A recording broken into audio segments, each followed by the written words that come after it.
I was up to my elbows in soapy water, scrubbing the breakfast dishes in our sunny kitchen overlooking the rugged Colorado Rockies.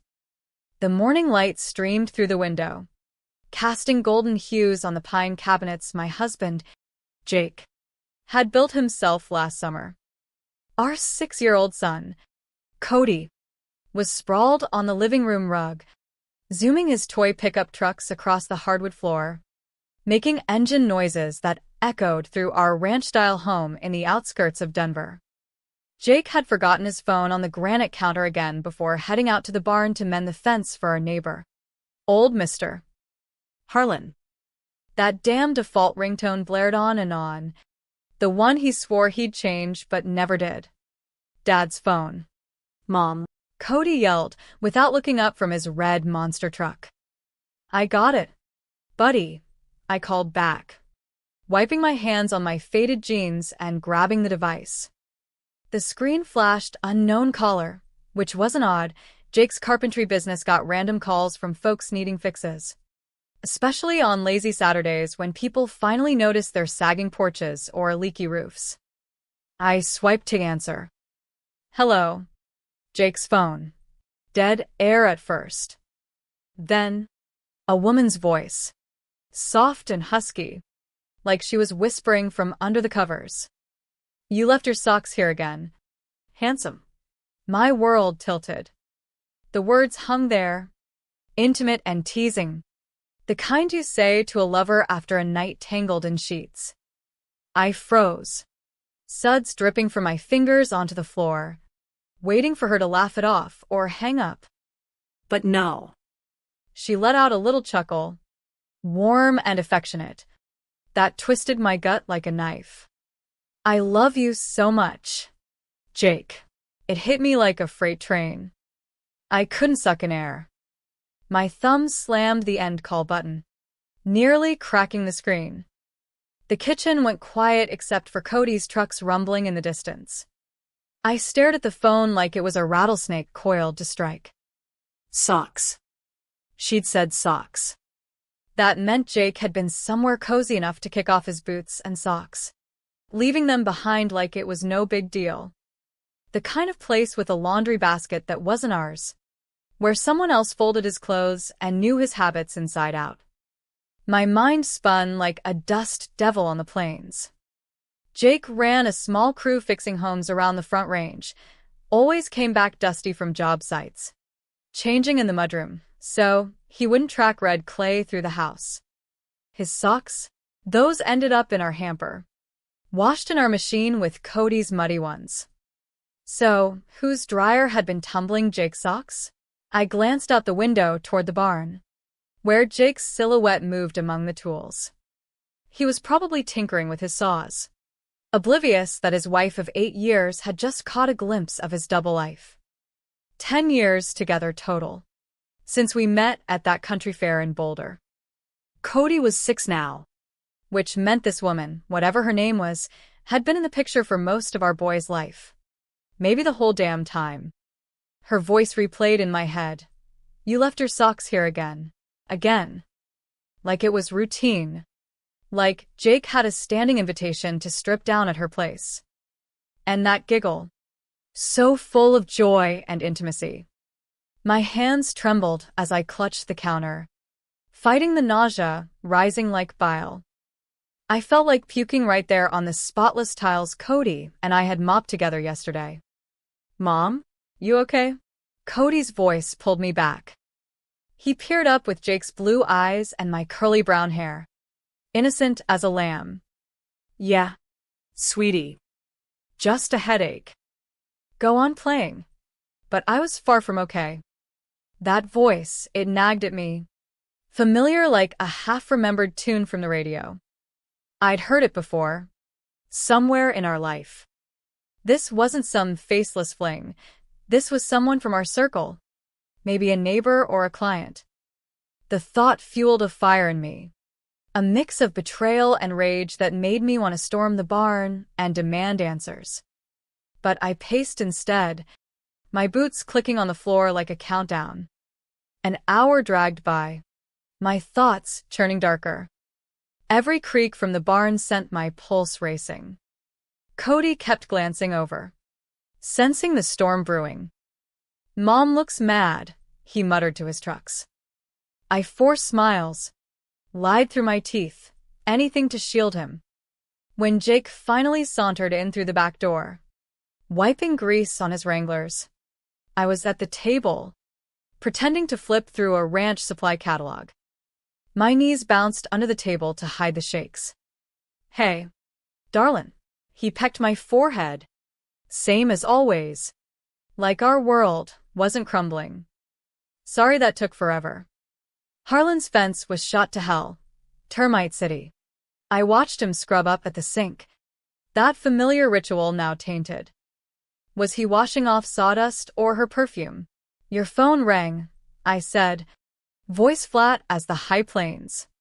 He glanced back. Casual. "Yeah? Who?" I picked up. His shoulders tensed. Just a flicker. But I caught it. Panic in his eyes. Quick as a coyote's shadow. "What did they say?" He avoided my gaze, drying his hands too slowly. "A woman said you forgot your socks at her place." I stood, catalog thumping to the floor. Color leached from his face, not the guilty blush of a cheater caught red-handed, but a ghostly pallor, like he'd seen a specter from his past. "Emma, wait. She said she loved you." Jake giggled like you two were lovebirds. He raked fingers through his sandy hair. A stress tick I'd seen during tough bids or when bills piled up. But this was deeper. Raw. "It's not what you're thinking." Then enlighten me. I closed in, searching his face for the man I married. He darted a look at Cody in the living room, then back. "Can we hash this out later? After the kid's down?" "Hell no. Now." My volume rose. Cody peeked up. I dialed it back. "Who is she?" I can't say right now." He eyed the door like he might bolt. "Can't say? To your wife." Fury boiled over. "You sleeping around? Or what?" "No. God. Emma, I'd never cheat. You gotta trust me." "Trust? After that call?" He looked wrecked, like a kid who'd shattered grandma's vase. "You wouldn't get it. That stung worse than a scorpion." "Try me, cowboy." He hesitated, then yanked out his phone, scrolling frantically. "I gotta call someone. Fix this. Don't you dare." But he was already out the door, pacing the yard like a caged bronco, muttering urgently into the receiver. Probably to her. The woman with the voice that haunted me. That night, Jake crashed on the couch, claiming he needed space. I tossed in our empty bed, dissecting every odd moment from the last months, late nights he blamed on jobs, quiet moods I chalked up to fatigue. Morning came. He slipped out before dawn for a sight, leaving coffee and a note. "Talk tonight. Love you always." But waiting wasn't an option. The unknown gnawed at me like a prairie dog on roots. After dropping Cody at school, I did the unthinkable, rifled through Jake's stuff. Started with his nightstand, nothing but tools, catalogs, and allergy meds. Then his desk drawer in the den, stuffed with papers. Our deed to the ranch, Cody's birth cert, marriage license from that little chapel in Aspen. Then the bank statements hit me like a rock slide. For 3 years straight. A $500 monthly transfer to Pine Ridge Residential Care. Never heard of it. We weren't rolling in dough. Jake's business ebbed with the seasons. And that amount rivaled our truck payment. Digging deeper, the payments dated back further. $250 at first in 2021, ramping up as costs rose. I guessed. I fire at my laptop, fingers flying. Pine Ridge popped up, a care facility in the foothills near Colorado Springs, specializing in long-term support for mental health and disabilities. Photos showed serene trails, group activities, staff aiding residents with daily life. Not just seniors, folks with schizophrenia, bipolar, developmental issues needing 24/7 care. Jake was bankrolling someone's stay there. For years. Someone he'd kept secret, draining our savings without a word. The phone call, the payments, it wasn't a sleazy affair. This was bigger, darker. A hidden dependent, a love child. My blood ran cold. I printed it all, spread it on the table like evidence in a courtroom drama. HIPAA laws meant facilities couldn't spill patient info lightly. But as his wife, maybe I had rights? Colorado's guardianship rules flashed in my mind. If Jake was legal guardian, that explained the secrecy, the control. Pine Ridge was a 45-minute drive south through mountain passes. Cody had hours left at school. I grabbed my keys, heart pounding. Time for answers. Come hell or high water. The drive wound through aspens turning gold, but I barely noticed. My mind racing.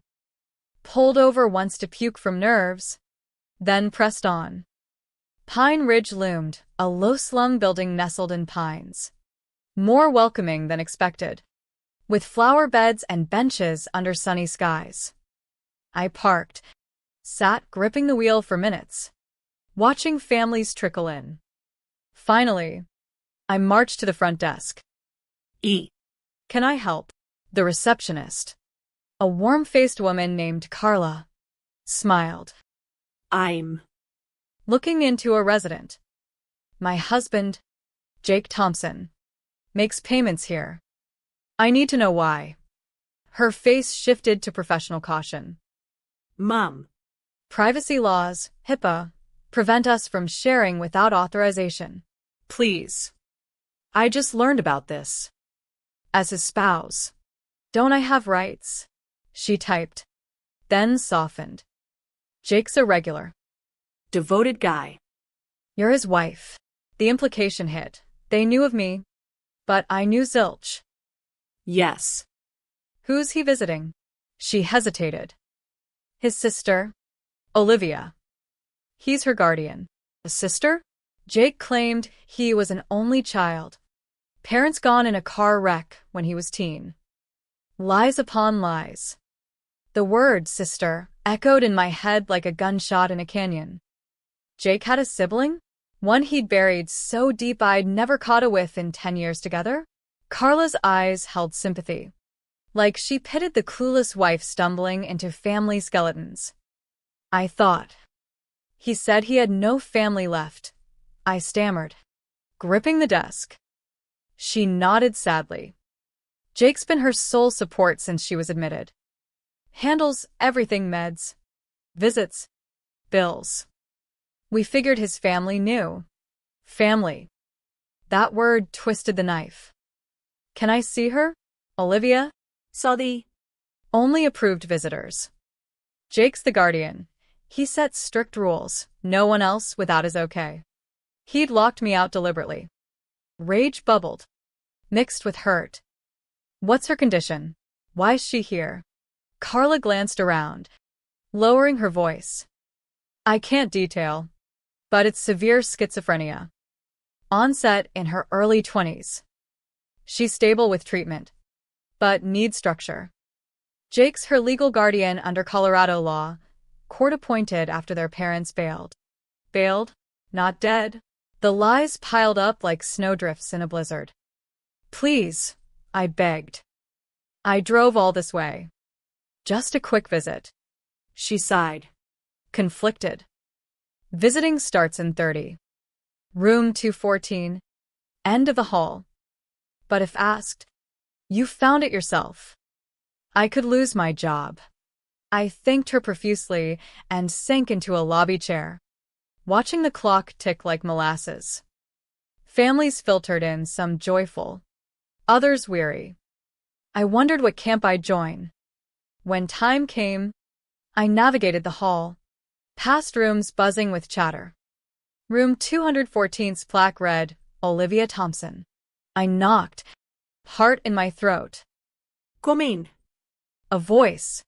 Soft and melodic, the same from the phone. I pushed open to a cozy space, bed with a quilt, dresser topped with photos, chairs by a window overlooking pines. A woman in her late 20s sat knitting, with Jake's strong jawline and piercing blue eyes, her dark hair in a loose braid. She looked up, beaming. Jake. You're early. Did you bring the yarn I asked for? My stomach flipped. She mistook me for him, or was disoriented. I'm not Jake. I'm Emma. His wife. Her smile faltered, confusion clouding her features. Then dawning realization, laced with anxiety. She set the knitting down, hands fidgeting. Wife. Jake's married. 8 years. We have a son, Cody. She processed, glancing at the door like expecting rescue. He never said.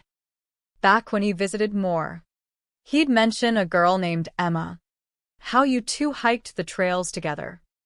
Then he stopped talking about you. I figured. Maybe it didn't work out. Hiked the trails, our early dates in the Rockies. She'd known about me once. Olivia. How are you related to Jake? She blinked, puzzled. He's my big brother. Protected me since forever. After Mom and Dad. Well. He stepped up. The truth crashed over me. A hidden sister. Institutionalized. He never told me about you. Tears welled in her eyes. He's embarrassed. I'm a mess. Voices in my head. Mix-ups. Ruined our family. No. That's not. It is. Our parents couldn't handle my episodes. Dad was a rancher. Mom a teacher. Perfect life till I cracked at 22. Paranoia. Hallucinations. They institutionalized me, then cut ties. Moved away. Disowned us both when Jake fought for me. Disowned. Not dead. Jake's fabricated backstory to shield his pain. What happened exactly? She stared out the window. Psychotic break after college.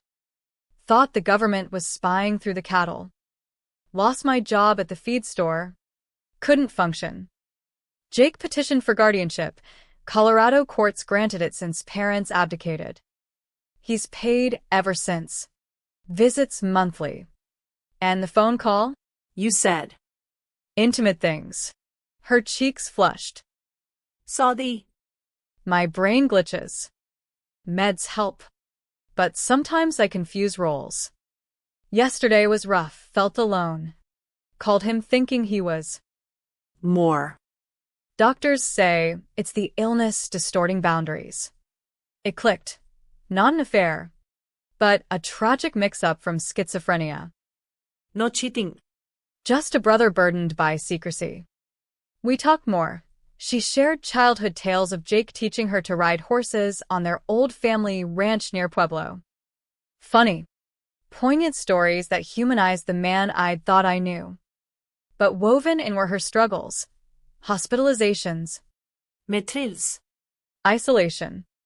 Why hide you? I asked gently. Fear, I guess. Didn't want pity or judgment.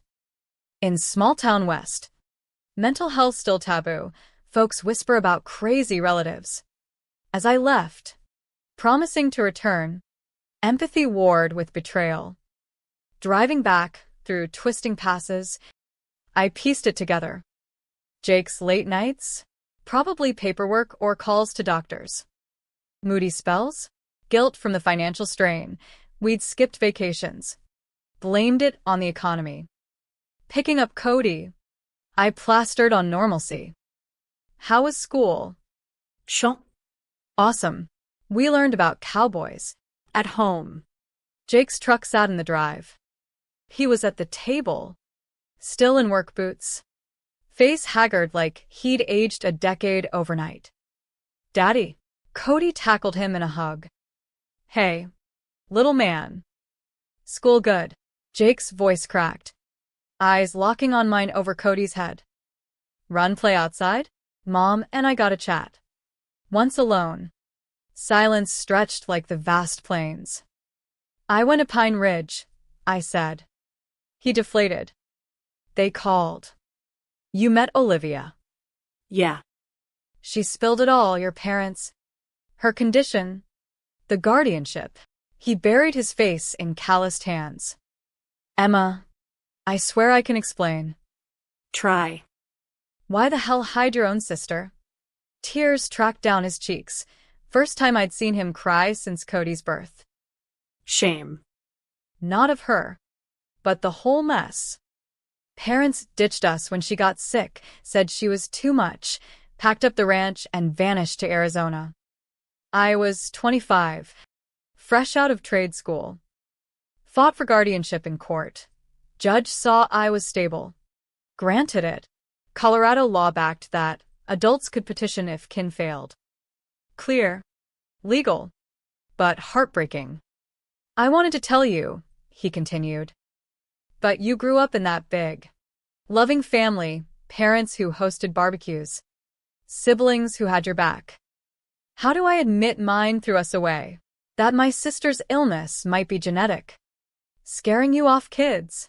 So you lied. About everything. The longer it went, the harder. After we married, had Cody, I panicked. Thought you'd bolt if you knew the truth, the costs, the visits, her confusions. Like yesterday's call. He nodded miserably. She has episodes. Thinks I'm her protector in a romantic way sometimes. I handle it, but hid it to protect you too. Protect? It felt like control. But seeing his brokenness, anger softened to understanding. Jake. Mental illness isn't a curse. Resources exist, support groups. Therapy. We could have shared the load. I know now. I'm sorry, darling. So, damn sorry. We talked hours. Raw and real. No more secrets. He showed guardianship papers. Explained HIPAA why info was locked tight. By dinner, exhaustion hit, but a fragile bridge formed. That night, as Cody slept, I researched schizophrenia, prevalence in the West, state-funded AIDS. Jake joined, opening up more. It was a start. The days blurred into a whirlwind of emotions after that kitchen showdown. I oscillated between fury at Jake's deception and compassion for the weight he'd shouldered alone. Our ranch felt different now. The wide-open spaces that once symbolized freedom now mirrored the vast secrets he'd kept. Cody sensed the tension, asking why Dad looked sad, why Mom was quiet. We shielded him best we could. But kids pick up on storms brewing. I dove deeper into research, poring over Colorado's mental health laws. Guardianship wasn't casual. Jake had undergone evaluations, court hearings to prove fitness. Pine Ridge's site detailed resident rights, visitation protocols, treatment plans under the Mental Health Care Act. It humanized Olivia's world, therapy sessions, art classes amid the mountains, fostering independence where possible. But resentment simmered. Why not trust me? I'd stood by him through lean years when his business nearly folded during the recession. We'd built this life together, renovated the old barn into a workshop, planted the vegetable garden that fed us through winters. Yet he treated me like fragile glass, hiding a core part of himself. One evening, as sunset painted the Rockies pink, I confronted him on the porch swing. This isn't just about Olivia. It's the lies. You fabricated your past, parents dead in a crash? That's soap opera stuff. He sighed. Nursing a beer. I know. Started small. Snowballed. After our first date, you shared your folk story, tight-knit clan in Wyoming. Mean? Toxic. Dad drank. Mom enabled. When Liv cracked, they bailed. I told folks they passed to avoid questions. Stuck with it. Stuck us in it. I corrected. What if Cody inherits this? We need testing. Planning. He nodded. Agreed. No more solo acts. We scheduled couples therapy in Denver, a grizzled counselor named Dr. Hale. specializing in family secrets and trauma. Sessions were brutal. Me venting betrayal.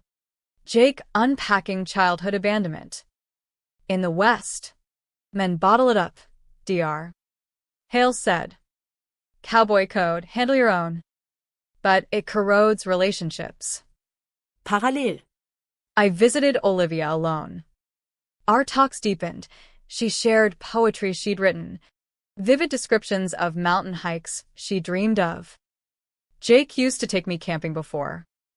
This, she said, gesturing to her room. Miss the fresh air. Her confusions surfaced occasionally, once calling me sister mid-sentence, but we navigated gently. Doctors adjusted meds, noting progress with family involvement. Financially, the strain showed.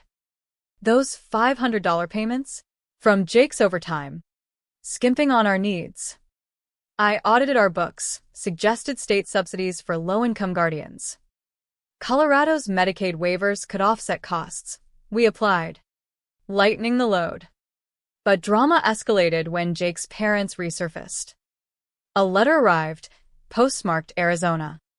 Mom, now widowed, claimed remorse, wanted contact. Heard about Olivia through old friends, it read. Forgive us? Jake crumpled it, face thunderous.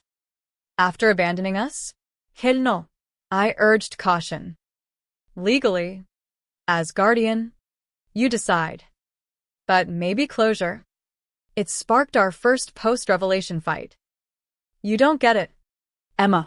They left us high and dry, me scraping to pay her first bills while apprenticing. I get betrayal, I shot back. Lived it recently. That stung. He apologized. We tabled it. But tension lingered like smoke after a brush fire. Meanwhile, introducing Cody loomed. We prepped him gently. Aunt Olivia's sick sometimes. Like when you had that fever. But in her head, she's family. Lives in a special home. His eyes widened. Can she play trucks? Maybe someday, Jake said. The visit was tentative short, supervised by a nurse. Olivia beamed at Cody, who shyly offered a drawing of a cowboy. For you. Aunt Liv. Tears shone in her eyes. Best gift ever. It went smooth, no episodes. Driving home, Cody chattered. She's nice. Why she live there? Jake explained simply. Her brain gets mixed up. But doctors help. That night, inspiration hit. I suggested a family day at Pine Ridge, picnic in their gardens, weather permitting. Jake hesitated. Fitting overload for Liv. But agreed after consulting her doc. As weeks passed, the initial shock morphed into purpose. I joined a support group for guardian spouses in Colorado Springs, women sharing stories of hidden relatives. Stigma in rural West. Folks here value self-reliance, one said. But leaning on kin's strength too. It resonated. Jake opened up more, sharing old photos, him and Liv as kids on horseback. Parents in the background, looking distant even then. But the parents let her nod. I web-searched, found Mom's obit for Dad. Her current address. Tempted to confront, but held back. This was Jake's call. Then, a curveball. Olivia's episode worsened. She called Jake panicking. Voices telling her we were imposters. He rushed over. I followed later. Found her calmed, but shaken. In her room, she clutched my hand. Sorry for the drama. Don't hate me. Never, I assured. We're in this together. Jake watched, gratitude in his eyes. Thanks for being here. Eminência. Post-crisis, we revisited therapy. DR. Hale puset sekretspiridusolation. Build transparency. We did, shared finances openly. Plan visits as a unit. Cody even drew get-well cards. Yet. A seed of revenge lingered, not vicious, but a need for Jake to feel the sting. I withheld affection briefly, making him earn trust. No more Lone Ranger, I said. He got it, stepping up, cooking dinners, handling school runs, joining my yoga hikes. One crisp fall day, as leaves turned fiery, we hiked a trail near home. Remember our first date here? Jake asked. Yeah. No secrets then. None now, he promised. At the summit, overlooking valleys, he knelt, not proposing, but recommitting. I vow honesty. Always. Tears came. I pulled him up. Deal. But prove it about your parents? He exhaled. I'll reply. Set boundaries. No reunion yet, but acknowledge. Progress. Human, not dramatic payback. As winter neared, Olivia's team suggested a trial outing, a supervised day trip to our ranch. Excitement built, tempered by realism. Snow dusted the Rockies as we prepped for Olivia's visit, a milestone cleared by her doctors after stable months. Jake fretted like a new dad, triple-checking the guest room, stocking calming teas. What if she freaks? The ranch is remote. Nearest hospital's 30 miles. We've got her meds. Emergency plan, I reassured. Colorado law required guardians to have contingencies. We'd filed updates. Cody buzzed with energy. Aunt Liv can see my pony. The day arrived crisp and bright. We picked her up from Pine Ridge, nurse tagging along briefly to settle. Olivia stepped out wide-eyed, inhaling pine-scented air. Feels like home. Our old ranch smelled like this. Jake hugged her gently. Welcome. Cease. Driving back, she marveled at vistas. Missed this. Facility's nice, but walls close in.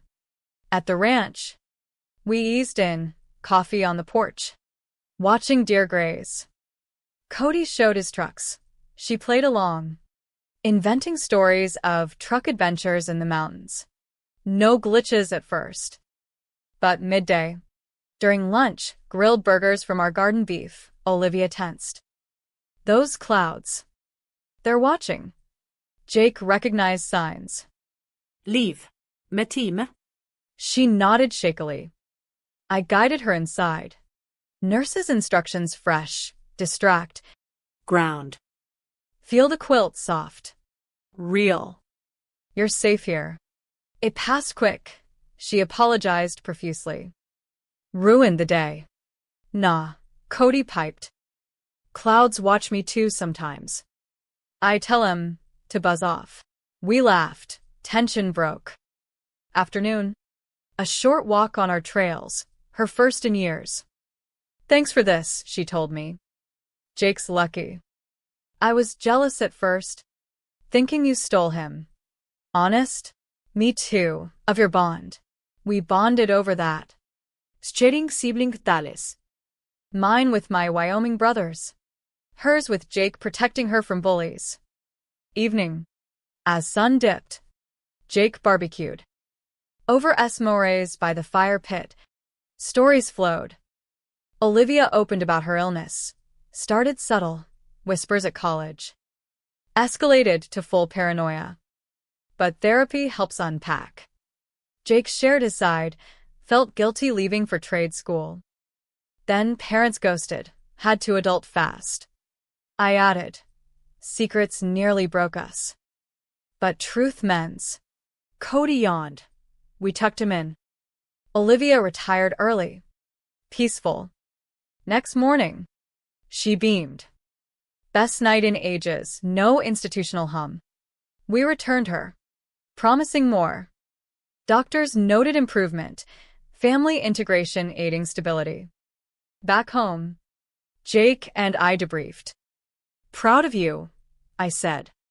Of us, he corrected. The parents' issue resurfaced. Jake drafted a letter, polite but firm. Acknowledge your regret, but need time. Olivia's thriving. Respect our space. I proofed it neutral, legal savvy, avoiding defamation pitfalls. Mailed. It lifted a weight. Mom replied weeks later, apologetic. No pressure. Understand. Here if needed. Jake filed it away. Maybe someday. Not now. Holidays approached. We included Olivia via video calls. Sent care packages. Cody's wish. Aunt Liv for Christmas? Not yet. But soon. Therapy evolved Dr. Hale praised our growth. From crisis to connection. Lesson. Vulnerability strengthens bonds. I internalized that. Applying to friendships. Shared our story vaguely with close neighbors, no details, but destigmatizing mental health. In the West, where rugged individualism reigns, it sparked conversations. My cousin deals with bipolar, tough, but manageable. Financially, the Medicaid waiver kicked in, slashing costs. Jake's business boomed with referrals. We even planned a family vacation, first in years. But a twist, Olivia's art, sketches of mountains, gained notice at Pine Ridge. A local gallery in Springs featured her in a show for residents. We attended opening night. Her beaming amid admirers. Proud, Jake whispered. Post-show. She confided, dream of independent living, a group home maybe. Doctors agreed, possible with support. We explored options, state-funded programs in Colorado, emphasizing autonomy. It humanized the system, not perfect, but progressive. No revenge plots, just healing. One stormy night, as thunder rolled, Jake and I cuddled. That call? Blessing in disguise. Yeah. Forced openness. Our intimacy deepened, no barriers. Sex felt raw. Conversations endless. Cody thrived, drawing family portraits including Liv. As spring thawed, we hiked again. At a viewpoint, Olivia joined, her first unsupervised outing. Feels free, she said. We picnicked, laughing at old mishaps. Lessons sunk in, families weather storms together. Emerging resilient. No dramatic vengeance, just quiet redemption. Summer bloomed across the Rockies. Wildflowers carpeting meadows as our new normal solidified. Olivia's progress accelerated. Doctors credited family ties. We petitioned for a step-down, transfer to a supported living home in Denver suburbs, closer for visits. Colorado's Department of Human Services approved, citing her stability and our involvement. Moving day was emotional. Jake loaded her boxes, books, art supplies, into his truck. Big step. Cease. She hugged him. Thanks to you both. The group home was cozy. Shared kitchen. Private rooms. On-site counselors. Olivia settled quick. Joining cooking classes. Even a part-time job at a craft store. Our ranch visits became weekly. Cody taught her video games. She showed him sketching. You're talented. Kiddo, she'd say. One weekend, during a barbecue, old wounds surfaced. Olivia asked about parents. Ever forgive them? Jake paused, flipping steaks. Working on it. Sent letters. She nodded. Me too. Anger ate me up. Therapy helps release. I shared. Forgiveness isn't forgetting, it's freeing yourself. That resonated. Later, Jake confided. Maybe a call someday. Foreclosure. No rush. Healing paced itself. Our marriage? Stronger than forged steel. We renewed vows informally. Picnic under aspens. Cody as witness. To honesty and us. Jake toasted. Therapy wrapped. Dr. Hale's parting words. You've modeled resilience. Teach Cody that vulnerabilities aren't weaknesses. We did. Open talks about feelings became routine. It's okay to ask for help, we told him. Financially secure. We donated to mental health nonprofits, advocating in the West, where rural access lags. Olivia flourished. Her art sold at fairs. Funding hobbies. Independent, she beamed. A year post-call. We reflected on the porch. That whisper? Could have ended us, I said. But didn't, Jake replied. Uncovered what mattered, family. Trust. The lesson? Secrets erode, truth builds. In America's heartland, where self-reliance is king, leaning on loved ones is true strength. No revenge needed, compassion wins. Our story, once drama-fueled, ended in quiet grace, a family whole, bonds unbreakable. Summer's heat gave way to autumn's chill, leaves crunching underfoot as we hiked familiar trails. Olivia joined often now, her stamina building. Remember when I couldn't walk far? She laughed. Yeah. Look at you, mountain goat, Jake teased. Cody raced ahead, collecting rocks. Leave. This one's shiny for you. Her collection grew. Our home displayed her art, vibrant landscapes capturing Western essence. Community integrated. Neighbors invited her to potlucks. Stigma fading. She's inspiring, one said. Jake's business partnered with a nonprofit, building accessible ramps for facilities. Giving back, he explained. Parents' saga resolved gently. A video call. Mom, aged and frail, apologized tearfully. We were scared. Wrong. Olivia forgave first. Water under the bridge. Jake followed. We moved forward. No full reunion, but peace settled. Holidays. Olivia at our table for Thanksgiving. Turkey. Pies. Laughter. Cody's grace. Thanks for family. Even the hidden parts. We chuckled. It encapsulated our journey. Winter brought snow. We sled. Built forts. Olivia's home hosted a party. Her friends. Us blending worlds. Spring renewed. Olivia dated cautiously, a kind artist from her group. Nervous, she confided. Take it slow, I advised. You've got us. Our 10th anniversary. Jake surprised with a cabin getaway. No secrets here. Intimate talks by firelight reaffirmed love. The fateful call? A pivot point. From suspected betrayal to profound unity. Lesson learned. In life's twists, empathy trumps anger. Families, like Western landscapes, endure through storms, emerging beautiful. We thrived, proof that truth illuminates. Healing all.